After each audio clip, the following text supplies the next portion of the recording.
उद्योजक मित्रांनो, आपण नेहमीप्रमाणेच ज्या गोष्टी असतात स्टार्टअपसाठी लागणाऱ्या त्या विषयासंबंधित आपण नवीन व्हिडिओ घेऊन येत असतो.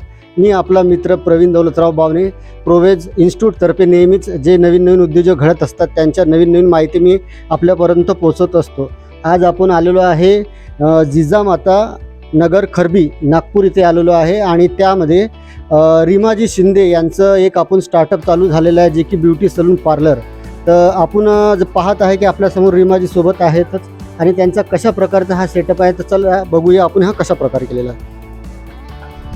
आपण आलेलो आहे त्यांच्या पार्लरमध्ये. आपण बघू शकता की त्यांनी एवढ्या कमी वेळेत कशा प्रकारे जे स्वतःचं धाडस दाखवून एक उद्योजक बनण्याचा जो प्रयत्न केलेला आहे आणि आज त्यांनी जे स्वतःच्या पायावर उभं राहून हे जे पार्लर आज त्यांचं तुम्ही बघू शकता कशा प्रकारे. आणि तुम्ही पण यांच्या प्रकारे जर आमच्यासोबत कुठलाही नवीन उद्देश तुम्हाला चालू करायचा असेल तर तुम्ही सुरुवातीला काय कशा प्रकारे मदत लागते आणि कुठल्या प्रकारचं डॉक्युमेंटेशन असते आणि PMAGP आणि CMAGPच्या अंतर्गत आपण कुठले नवीन उद्योजक चालू करू शकतो हे आमच्याकडून तुम्ही जाणू शकता. आज आपण रीमाजी शिंदे यांच्याकडून जाणून घेणार आहे.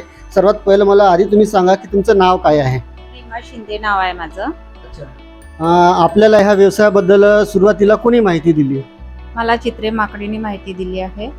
अच्छा. आणि आपला जो हा प्रोजेक्ट पूर्णतः तयार जो झालेला आहे, हा प्रोजेक्ट बद्दल संपूर्ण माहिती ती कोणी तुम्हाला दिली. अमिताभ सरांनी दिली. अमिताभ मेश्राम त्यांनी मला खूप सपोर्ट केला ह्या सर्व गोष्टीमध्ये, प्रोजेक्टमध्ये. त्यांनी सजेस्ट केलं मला. आधी तर मी खूप कमी लोन उचलणार होते, बट त्यांनी मला सजेस्ट केलं की एकदाच होते आणि चांगलं होते तर तुम्ही जास्तच लोन उचला आणि त्यांनी खूप सपोर्ट केला मला.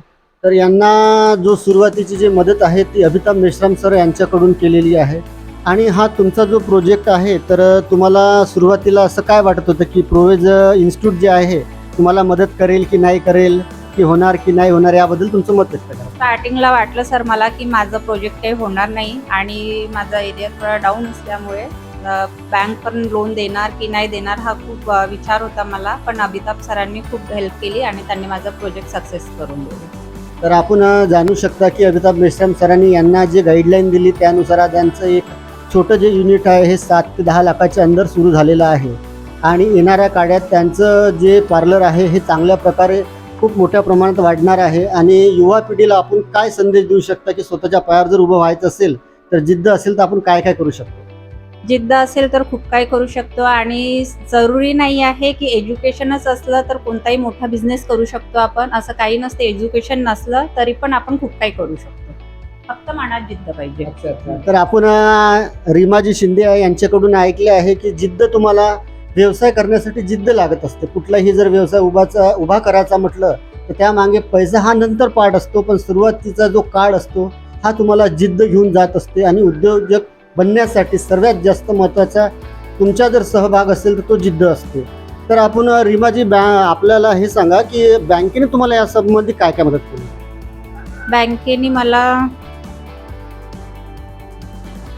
म्हणजे कशा प्रकारे तुम्हाला बँकेने प्रोजेक्टसाठी कुठपर्यंत म्हणजे काय गाईडलाईन दिली, डॉक्युमेंटेशनसाठी कशी गाईडलाईन दिली हे आम्हाला सांगा.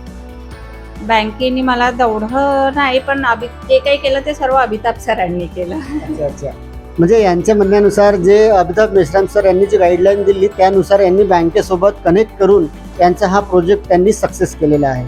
तर माझं येणाऱ्या ज्या युवती आहे त्यांना माझं हेच म्हणणं राहील की जर तुम्हाला आपलं एक ब्युटी पार्लर किंवा कुठलाही तुमचा जर उद्योग तुम्हाला सुरू करायचा असेल तर तुम्ही प्रोवेज इन्स्टिट्यूटला संपर्क करू शकता किंवा आमच्या दिलेल्या नंबरवरती खाली लिंक आहे त्यावर तुम्ही क्लिक करा किंवा दिलेल्या नंबरवरती तुम्ही संपर्क करा. धन्यवाद.